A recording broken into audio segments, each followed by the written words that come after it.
Kumusta naman kayo mga kabayan? Naririnig naman po si Kabayan Sir Boyet at may papakita naman po ako sa inyong isang napakagandang cooking video na tayo ho ay gagawa ng isang napakasarap na ginataang tulinganan na may twist. And how, kita nyo ba gayaan? Tayo magpiprito muna diyan. Kaya kung sinabing special din na rin ating gagawing ginataang tulinganan ng aray, aba ilalahukan natin ito ng itlog na maalat. Oh, di ba gahaw? Siya natin gagawin paalat, pero siyempre, pag kukulang maglalagay din tayo ng karikit na patis. Basta ipiprito lang natin muna yung ating tulinganang yan, sinaing ko na, mga kabayan, at kaya may lasa na rin yan. Hindi naman para gatuin yan, at malilinggit naman. Kaya hinango natin, patitigisan natin, naglagay na ulit tayo ng karikit na mantika dyan itong ating mga gagamitin pansahog diyan. O, kita nyo ba yan? How? May kamatis tayo diyan, ang gagamitin natin pa-asame. Siyempre, ito nga, sabi ko, kaya may twist, gagamitan natin yan ng itlog na maalat o itlog na pula. Yan, magsasangkot na tayo ngayon yung ating luyang yan. Hindi po pwedeng mawala sa yan, sa ating mga ginataan at hindi masarap, mga kabayan.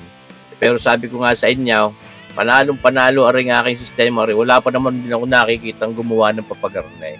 Kaya dating ginagawan ho ng mga twist, marami na rin man ako naipakita sa inyo mga ginatang tulingan. Yan, nilahok na rin natin yung bawang at itong sibuyas ngayon. Sasangkutsahin na rin natin. O, para pwede na. Huwag na itulaw. Aba, tunay kayo naman.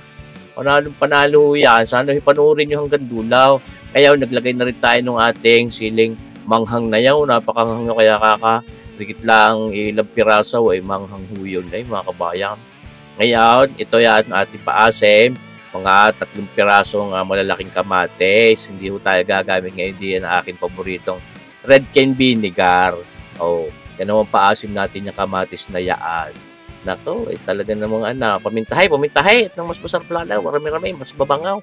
Yan, tuloy ang sangkot siya. Ating gagato ilan ng karikit yung ating kamatis na yan. At para mapalabas natin yung asim, mga kabayan, nalabas na nga. Ngayon, ilalahok na natin itong ating tinadtad na itlog na maalat na yaan. Yan ang ating magsisilbing paalat. Pero pagkakulang lalagyan natin patis. Tayo nagtira ng isang gayat at gagamitin natin pang adorno mamaya pag tayo nag-plating. Kita nyo ba gayon? Ay parang isang recipe na uli o pang ulam na yan. Di ba gahaw? Ngayon, itong gagamitin nating gata naman. Yang fresh gata ng Coco Mama Bikenemen. Yun ho, ang pinakita ko yan ang katumbas ay isang niyog. Mga 3 gayan ho ang ating gagamitin. Maganda rin naman yung gamitin na rin ko kumamang dahil yan matibay sa panis dahil na process na. Tapos ang lasa na siyang siya talaga ng fresh gata na nabibili sa palengke yung mga bagong piga o yung mga unang piga. At isa pa yan may mga taglay na bangon na yan na parang naglalatek mga kabayan. Kaya panalo din yan. Malay nyo baga, tayo mapansin din niya si Coco Mama. Hindi man ho ko endorser niyan. Talaga lang nagugusto ko kong gamitin. Pagka biglaan gusto kong maggata, lagi ako merong gaya. May stock din sa aking pantry. Yan ho. Yan ating palalaputin muna ng karikit niya. Pakukutuan natin pa hahalu-haluin. At mamaya ipagsasasahog na natin diyan yung ating mga pansahog. Yan, mga kabayan. Kita nyo po gayaan. Mamangumango na huy agad diyan mga kabayan. Talagang wala kayong mga antang maaamoy diyan. Diyan sa Coco Mamang yan. Bikenemen. Lalok na natin ngayon mga kabayan, talong. At gusto ko yung talong talaga yung unang nalambot dyan hanggang sa yun halos maluray. Yun yung mas masarap diyan sa talong pagka mga ginataan. Yan how. Yung ating kulubay na lumambot agad. Kaya ako sa inyo mga kabayan, kayo makasubok din na rin garne na sistema ng paggagata ng tulingan o tulinganan. Yung tulinganan yung natuwal at lakaw ay sariwan-sariwa. Ayan ho, kaya ako napabili-bili. Siyempre, para makapagpakita sa inyong isang masarap-sarap na cooking video, yan ho, imisip tayo ng twist ng sistema.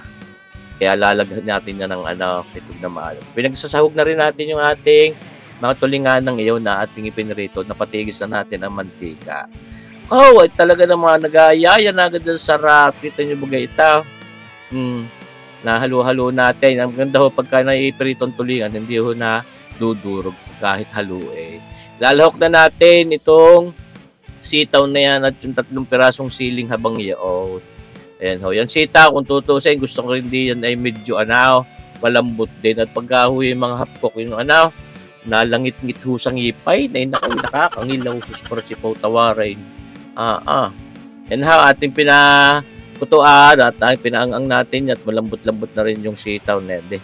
Isusunod na natin diyan ngayon ay yung ating iba pang mga pansahog na yan, tulad niya mga tangkay ng pechay, yan ho. Yung iba ho, hindi na ho yung pinaghihiwala yung mismong dahon at tangkay. Ako pagka gusto ko malambot-lambot yung tangkay, baka naman maluray yung dahon pag hindi natin hinati. Yan, dinagdagan ho natin ng patis at kulang sa alat, tinimusang ka.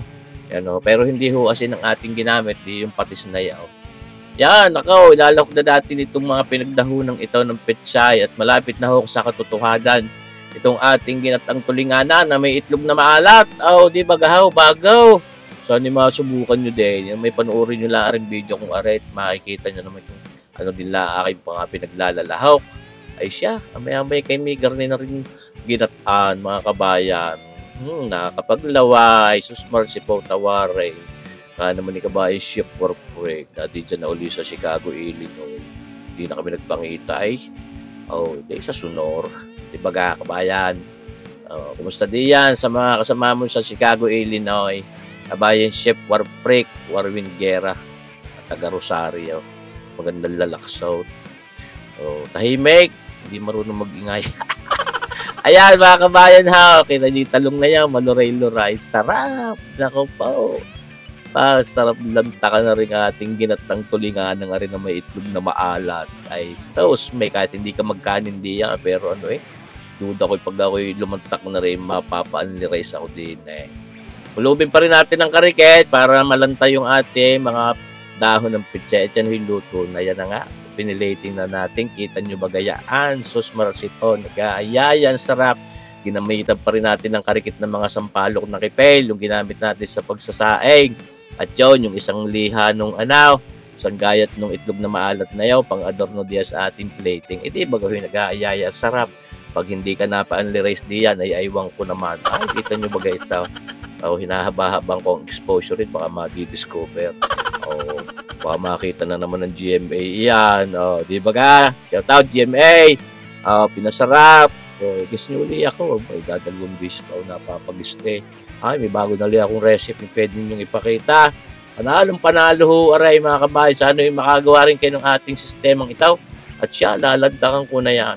Maraming salamat ho mga kabayan sa inyong patuloy na pagsuporta dito sa ating vlogs, dito sa ating YouTube channel, sa ating Facebook page.